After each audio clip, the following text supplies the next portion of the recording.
Welcome to the Perth Entrepreneur Podcast with me, Neil Gibb, where each week we use the stories and journeys of other successful business owners to motivate, inspire, and empower you to become the next breed of successful entrepreneurs. Hello and welcome to the Perth Entrepreneur Podcast with me, Neil Gibb. And today we are back in the Crib Creative booth, and I must say it's amazing to be back. I've got a great person in front of me right now, and just looking forward to getting back on track. So today's guest is an architect, a property developer, an author, an educator, and a mentor, and is also moving into blockchain technology space as well. Ron Forlee, welcome to the podcast. Good. Neil, thanks very much. Thanks for the invitation. No problem, mate. It's really, really good to catch up with you. Yep, it's been the lockdown has kept us away, but anyway, we're here. How does it feel to get out of the house and? Oh, fantastic! Yeah, it's absolutely brilliant just to get some fresh air and meeting people again. Get some connection with people. Oh, of course. Yeah, of course. It's not ideal on Zoom all the time. Physical presence certainly helps. I think it's definitely made me appreciate the smaller things in lives, like a walk around the block. Yep. Like going for a coffee with somebody, going for some food to somebody. Yes. Yes. Small things. Yeah, very important. Small things. So, Ron, when I introduce you there with all them titles, how does that make you feel? Do you realise everything you've achieved over the years? Well, Neil, to answer look, it's been quite a journey. It's over 40 years in this game. So adding those up, I suppose it culminates to that level. It's not exactly what I started out as a young person in this journey, but anyway, it's all been a learning curve, and it's still learning. Yep, always in the construction. Yeah, it's in my specific area. I just find it very exciting. You mentioned blockchain. I can see that as a future. Having not only worked as an architect, but actually getting into construction. I was a labourer at one stage, fixing roofs. Right, so you've been on site, get your hands dirty. Yeah. I worked on a hospital at one stage and cut my hand, but I got stitched up below and went back on the roof. Excellent. So I've covered all areas. Yeah. It's good to see somebody actually out there getting the hands dirty and tying the practical with the sort of paperwork. Without fail, you would understand that. When you're a young architect and you just draw pretty pictures, but when you get into the technical side, the hands-on being on site actually helps to understand it. So when you draw, it actually makes sense. Yeah, you can go there and feel what you've drawn. Quite correct. Yeah, right. Yeah. So how did the architecture thing, that was probably the start of the journey, was it? Or did you start property development first? Yeah, it was parallel. When I graduated, I worked on a major shopping centre, but in the meantime, in my spare time, I was looking at property and property development. And my first project was about 15 townhouses. Yeah. Wow. Straight in the deep end. Straight into that area. Was this in Perth? No, that was back in South Africa. Right. I'm originally from South Africa. I was born, bred, fourth generation from obviously from China, but they call me Banana, as you can understand. Well, you understand what it is. No, do you want to tell us? Yeah. Well, I'm yellow on the outside, but white on the inside. Right. Yeah. You hear the other version of that. Is it politically correct to say these things nowadays? No. Well, it's just all humor. I mean, it is not probably politically correct, but we got to laugh at ourselves. Yeah. If you were born in China, right, I would call you a bald egg. Is that right? God. So born in South Africa, and then you got into architecture and a 15 townhouse development. At what age was that? I was about 26, 27. Right. Yeah. It's a big project to get into for your first one. Yeah, it's when you do a degree in architecture, you cover all facets, and I suppose that 6-year journey helped me to have the confidence because understanding how to actually tackle those things. But yeah, look, it was a interesting project. I learned a lot. I wouldn't say that I made a great deal of money because I suppose being an architect, I spent too much on the aesthetics rather than the practical returns. Yep. But it was a journey to understand. Yeah, I bet it was. So when did you come to Perth then? That was in 1983. 1983. Yeah. That was the year after I was born, Ron. You're showing your Oh, age there. yeah, definitely, definitely. And you've just carried on with architecture in Perth? Yeah, I continued. When I got here in '83, strange enough, it was a recession. Right. And that was the period when I actually worked on site as a labourer. Right. But it's parallels with that. I actually studied real estate. I was a real estate agent. Right. So tried, every little facet. Yeah, and then unfortunately, my father-in-law passed away, went back to South Africa, did another year's work, came back again, and in 1986, I started my own practice called Archiplan. That was focused mainly in the residential area. Yep. Yeah, and we grew a reasonable sized practice. We did quite a number of housing designs when Sorrento was booming at that particular time. So, but prior to that too, I was also working as a sales consultant with J Corp. Right. Yeah, so that period was, just dealing with people, the public again, but from a design point of view and dealing from a sales point of view. So it's I covered quite a bit of areas in this whole game. So from design to construction to selling the projects down Yes, at the end. yes. And I'm guessing in 1983, Perth was a very different place to what it is now. Oh, without fail. Yeah. I remember arriving at international airport, and it was the domestic part. It certainly has changed. Yeah. Yeah, but for the better. Yeah. Yeah. Oh, yeah. Yeah. It's an amazing place now. Yeah. It's an amazing place. So property development in Perth, and did you carry on with that? Yes, When you yes. Still, when we were busy with the practice, we did a number of projects, predominantly in the housing sector. They were mainly one-off houses, little small group housing. Continued with that. Nothing as significant. But yeah, we did, I suppose the only commercial one we did was in offices. Yep. We developed a 8-strata office block. At that time, we said, no, we should not be paying rent, and created a syndicate. And there were 6 of us. We designed this with tilt-up construction. It was the first of its kind. And yeah, good syndication, worked very well. We each got our own strata unit at cost. Yep. And then sold 2 at a profit, split the profits, and we were all happy. Yeah. Nice. Whereabouts is that? That's in Herdsman. The building's still standing. It's still going? Yes, still going. It's still there. Yeah. Good stuff. And with property development as well, I know now you're touching into the NDIS space and co-living, co-working. Yes. Which is how we kind of know each other. Yes, that's right, Neil. Yeah. And I like what you're doing in the co-living space. Yeah.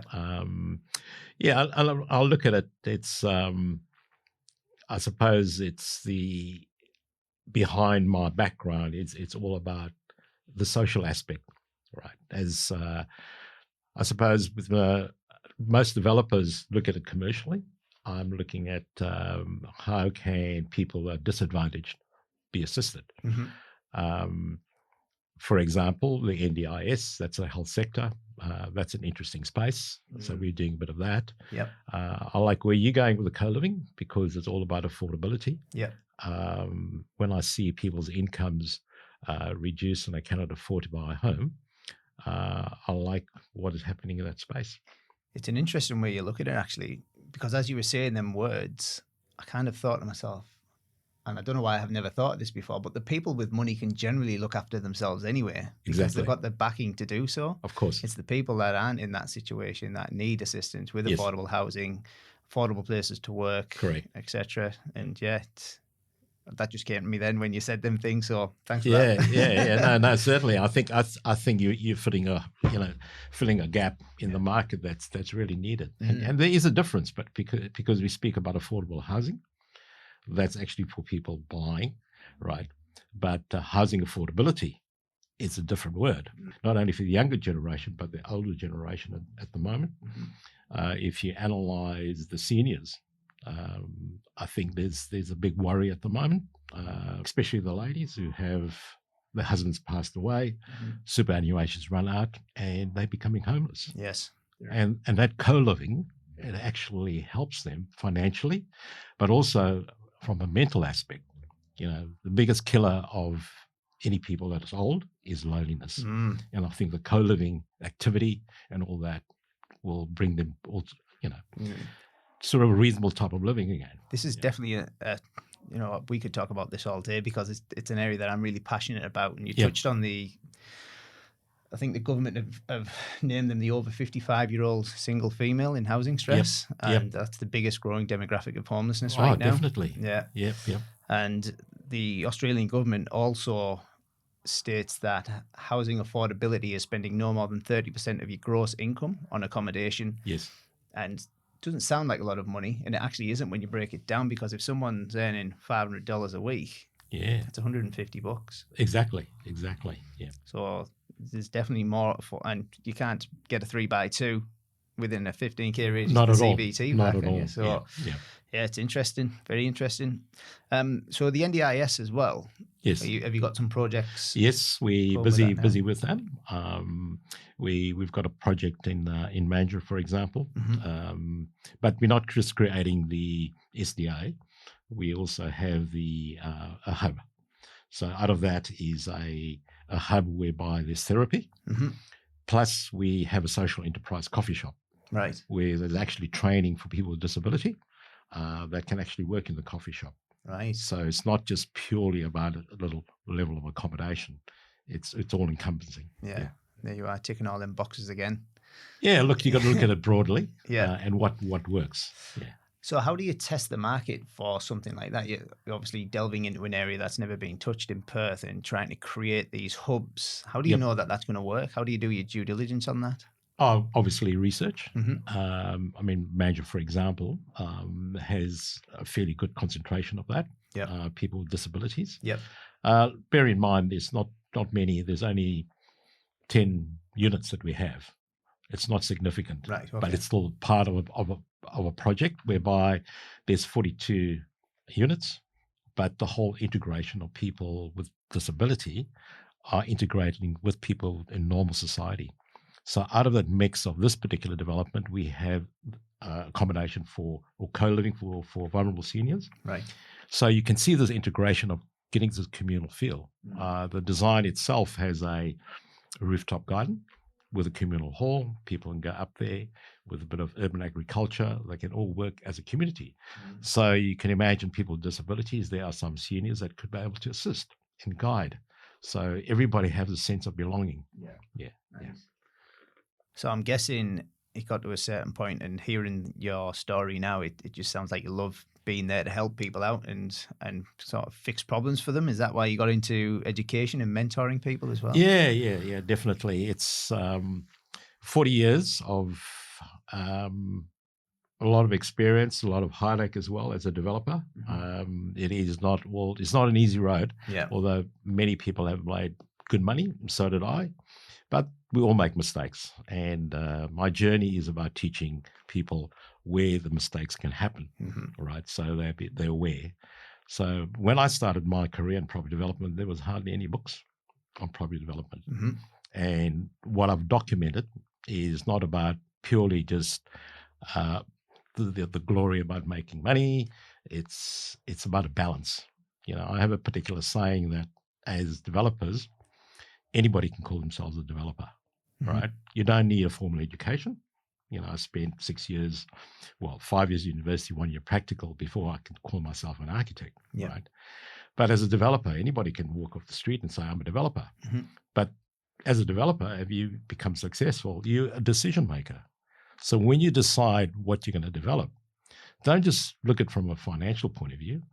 Think of that you're creating the urban fabric of the next generation. So do it with a sense of sustainability behind it, and design aspects and everything else that your building's going to remain there for a longer period with a number of generations, and let them enjoy it as well. It's an interesting way to look at it when you put it that way. Yeah. Because as a developer, you do focus on the money quite a bit. Yeah, it is important. Look, let's not deny that, Neil. It's you're taking the risk. And you should be rewarded. But all I'm saying in my teaching is how about going a step further? Yeah. Right. Just don't look at the dollars and cents. Look at all encompassing as a balance, because you are creating communities, Like you say, you're developing houses that people are going to live in for years to come. Families are going to transition through these houses. Definitely. Memories are going to be made. And when you look at it that way, it puts a whole different spin on it, doesn't it? Yeah. Certainly does. So you mentioned earlier about syndicates for the developments as well. Do you still put syndicates together or help people put syndicates together for developments? I haven't of late, but certainly it's an area, just my time in trying to manage syndicates. But I've written obviously a book on about where you can create syndicates. Right. And in part of my courses, I have how to create a syndicate. And there's a win-win situation. For example, like the office development I mentioned about, it can be win-win for many people. Yeah. So a syndicate is essentially a group of people getting together and all chipping different amounts of money in to get a certain return on that investment. Correct. And you're getting it wholesale. Yeah. You're not getting it at a normal market, right? So if you're smart about it, there's strategies, because with numbers there's less risk, financial risk, because they're all sharing. And plus, they always say 2 brains are better than 1. Absolutely. So if you get 5 or 6, it's even better. Exactly. Yeah. Exactly. Yeah. So we touched on the books earlier on. How many books have you got out now, Ron? I've published my 4th book. Fourth book. The latest one being Fast Track to Passive Income. Yep. Yeah, that was written on the basis that about 3 years ago, I realized I'm going in retirement, and I look at my friends, and they had superannuation, but a lot of them were losing money on the stock exchange, right? And so, look, I'm reasonably comfortable. I've got a number of properties that I live off, and that's the reason for writing the book. Now, the book is about, you can go traditionally and purely investing and waiting for capital growth to appear before you buy another property. Whereas Fast Track to Passive Income is how you expedite that, right? Because you think of it, if you make a 20% profit, that's 20% equity there, you're growing, which puts you in a positive position for your next project and your next. And there's smarter strategies too. Say, for example, you're developing 4 units, right? You sell 2 of them, reduce your debt, right? And make sure that the rental income is covering your mortgage. Yep. And you just carry on the next one. So you're building growth, equity, and a passive income. Right. And say 10, 20, 30 years, whatever it is, you're sitting with a portfolio that's just passive income. Yeah. I don't think people realize how important a passive income is, and passive, or whether reoccurring cash flow from an investment is, because everybody wants to be a millionaire. Yes. But if you give someone $1 million and you give someone $100,000 a year for the next 10 years, which would last longer? Yep. In the right hands. Yeah, exactly. Yeah. So wise people, you got to look at cash flow. It's always, everything in life is about cash flow. Yeah. Because $1 million would get you a house in a medium price suburb, a nice car, a holiday, and then you'd be left with about 300-400K. Yep. 100K. So if you invest that, right, go for holiday, but later when there's the cash flow coming through, right, because then you still got an asset. And this is where the education comes in, because if you're not sure how to create a passive income or residual recurring income from property, then your education, your books can point people in the right direction. Well, that's what it's all about. Yeah. That's the reason for writing this specific book. Yeah. The other 3 have been predominantly on property development. Going back in 2004 was the very first book. Unfortunately, that's out of print now, but you can get it secondhand on Amazon for $1,800. Really? Nice. Yeah, for secondhand. So, yeah. But I'll be rewriting that particular book. Right. So then the second one, my publisher requested that if I could write something on residential, which I did, focusing purely on that. And the third book, which is still out in print, you can still buy it. That is the Australian Property Development for Investors. That's still going very well. It's in major bookstores.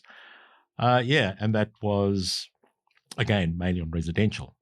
But I do cover in my courses a lot of commercial work. Right. Yeah, because that's my forte. And are they all relevant to Perth? No. Right. If you look at the property development, I've worked in many countries. For example, I've worked in South Africa, obviously, and Australia, and Asia.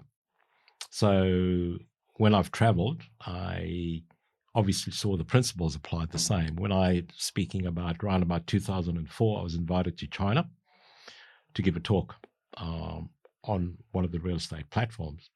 And if you looked at it, the principles were very much the same. Mm-hmm. So it's universal in a way about property development. Because property development, the way I see it, is that, well, to a certain extent, I'm a bit disappointed. A lot of there are education courses out there, but it's all about theory. It's all about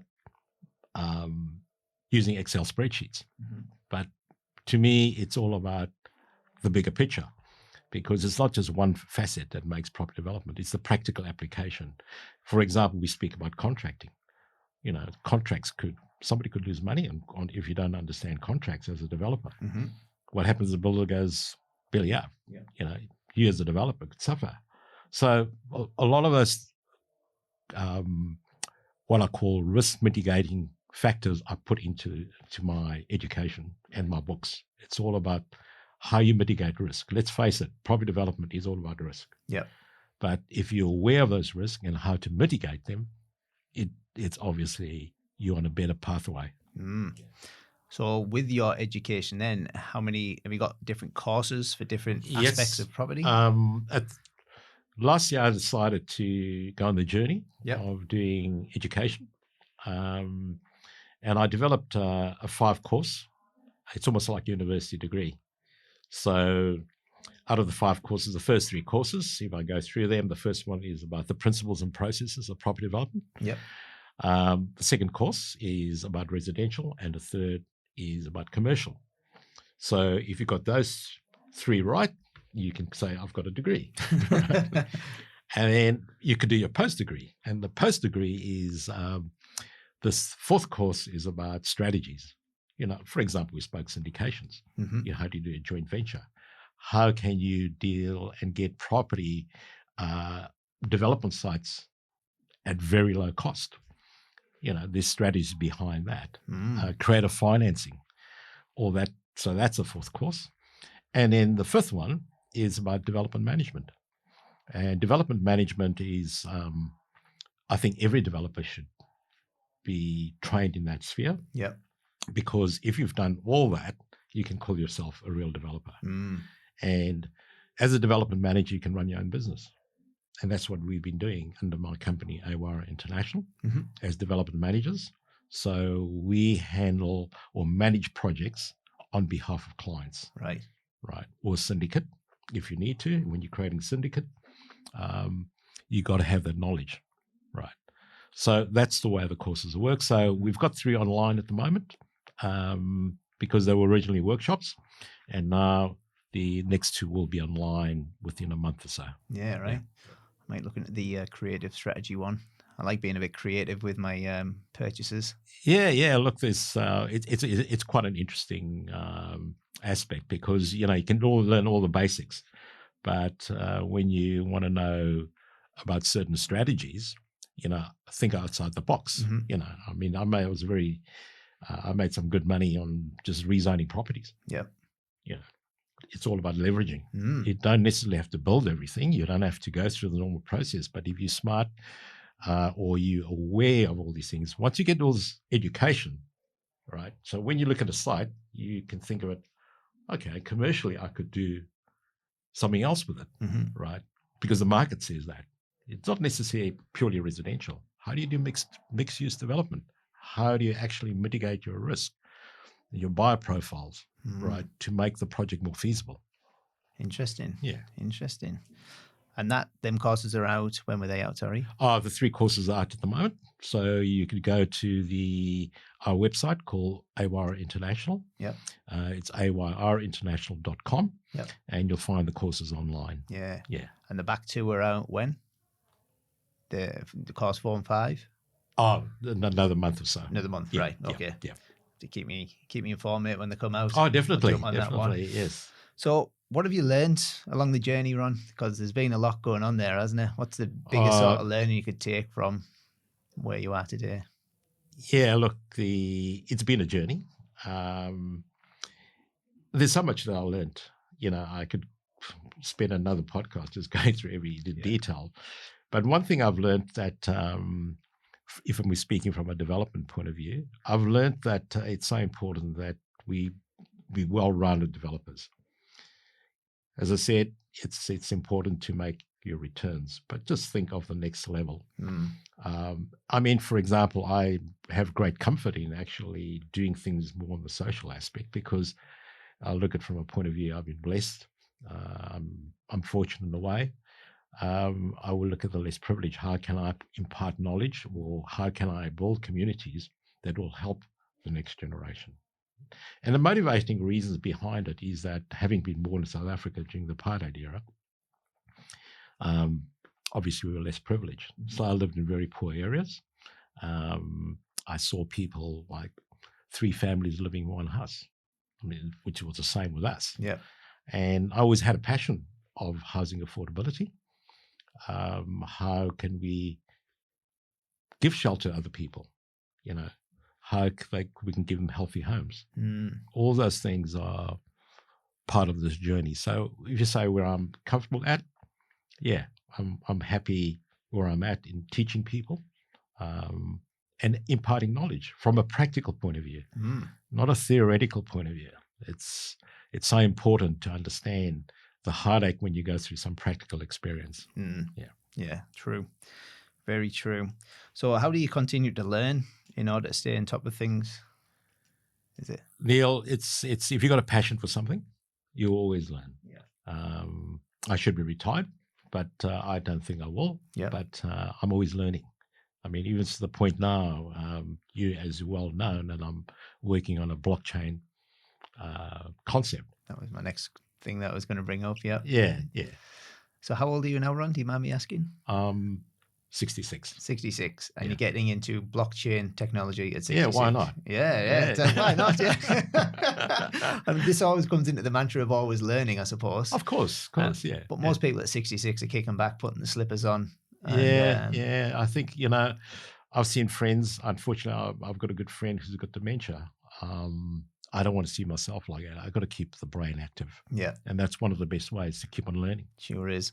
Are we allowed to talk about the blockchain technology? Yeah. Look, it's blockchain technology. It's going to be here. Let's just face it. And I can see so many positive aspects of blockchain coming to our industry, not necessarily from a development point of view, construction, financing. At the moment, I'm working with the group. We have developed an app for affordable housing using blockchain technology. It's quite an interesting journey. We're still in development stage, but it's getting good traction. And I'm learning a lot about younger people as well too. And blockchain technology is cryptocurrency. Not necessarily, no. It's the software behind cryptocurrency. Right. So it's a transparent system, right?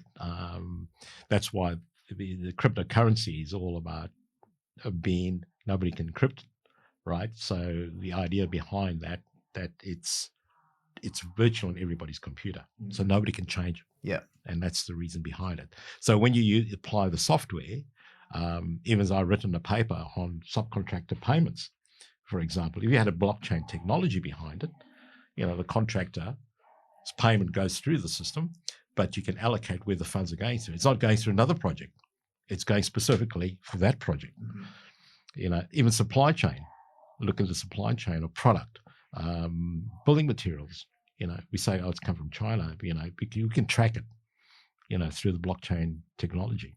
So with blockchain, it's basically, once it's on the blockchain, it's irreversible. Is Correct. that what it is? Yep. Right. Yep. So there's a chain of, and it's been on everybody else's computer within your own ecosystem. Yeah. But nobody can change it unless agreed by all of us. Could be interesting. Yes. Yeah. So have you got any other sort of investments or businesses that you're involved in? Is it purely real estate and now moving into blockchain, which ties into real estate? Yeah. Look, not really. I mean, I always had a passion in that specific sphere, and the simple thing that my mentors told me ages ago, which is my uncle, stick to your knitting. Yeah. Right. Don't try and do everything. Just niche down. Yeah. Just work in, because if you look at property itself and real estate, it's quite diverse. Yeah. It's not just one aspect. Yeah. And it's changing quite a bit as well. Yeah, the dynamics, and it's forever changing. Mm. You know, your demographics change, people's needs change. When I look at the millennials, you know, your guys' generation, right, a different attitude to us baby boomers. Yeah. Right, we were more capitalist, but you know, you're coming to a sharing society, and that's what I like about it. You know, what you're doing with co-living and that. It's all about helping each other. Yeah. And the Gen Ys that are coming through now, they've got a different outlook on life, haven't they? Oh, totally. I don't think they're that bothered about the what once was the great Australian dream to have the house with the big back garden. Yeah, they don't want that responsibility. But at the same time, you know, I guarantee once you start a family, you got to think twice, right? You need to think about shelter. Yeah. You think about more space. It will change. Yeah. You know. You touched briefly on a mentor there, your uncle. Yes. Yeah. Have you got any other mentors? Yes, I actually do. I have a good friend who's in his 80s. He's a well-known Perth he was in Perth, but originally from Sydney. Yeah. I hope he doesn't mind mentioning his name. It's Frank Carmichael. Yeah. Very well known as a shopping developer. I catch up with him once a month, accepting lockdown hasn't helped. Yeah. But yeah, just chatting to him. So even at my age, I've got an 80-year-old mentor. Yeah. I wonder if Frank's got a mentor too. I think he did, but he probably passed away. Did he? It's always good to keep them there, though, isn't it? Oh, definitely. Just, you know, when you're running through things, even my education courses, running through little items. Yeah. Just the input is helpful. Even with the blockchain technology. It's, although he's not full up to speed with it, but he understands the principles behind it. Yeah. And it's good to bounce it off with people who have gone through experience. Yeah. Experience is such a key thing. You know, if you want a mentor, find people with experience. Yeah. Yeah, nice.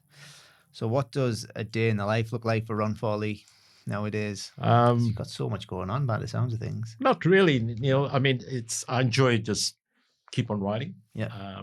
You know, I've put out a few blogs out on YouTube. I've posted one on the impact of COVID-19. Yeah. And I'm putting out another blog, what's going to happen post-COVID. And where can we find these blogs? This will be coming out soon. That's on YouTube. Yep.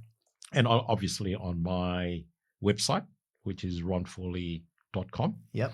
And then on the aywarinternational.com as well. There's a few articles that I've done already. But the COVID one is quite interesting. Is there any more books in the pipeline?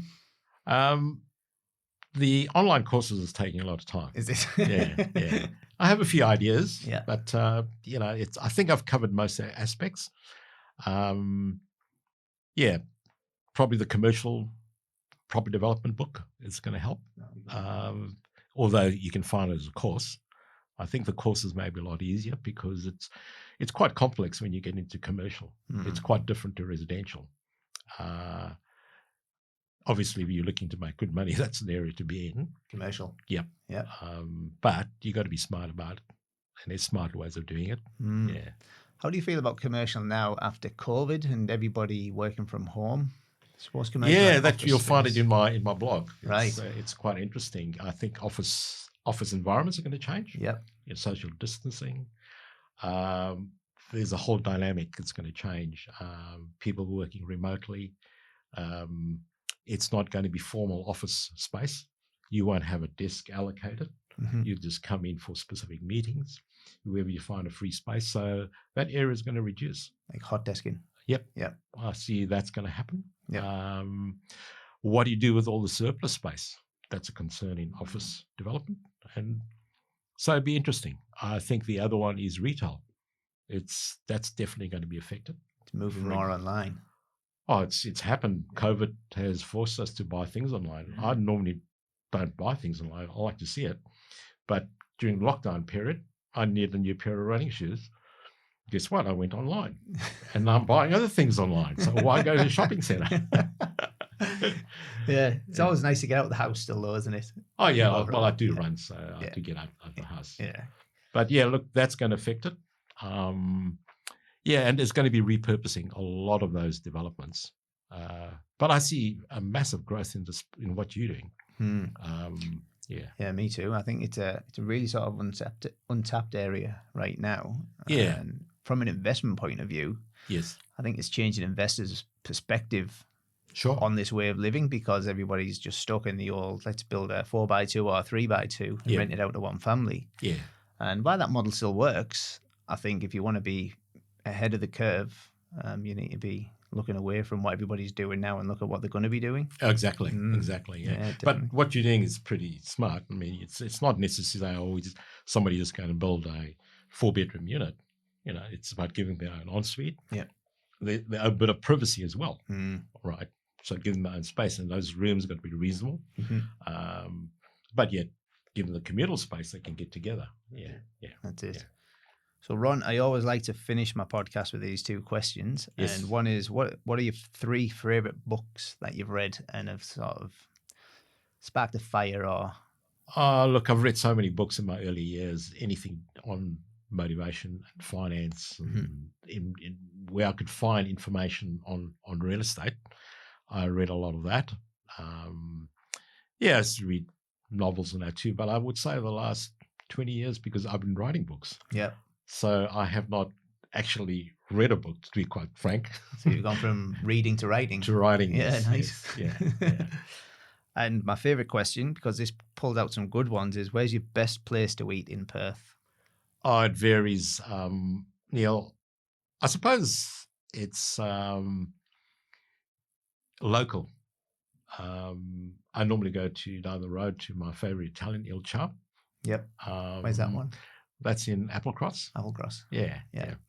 And yes, that's a good place to go to. It's always busy.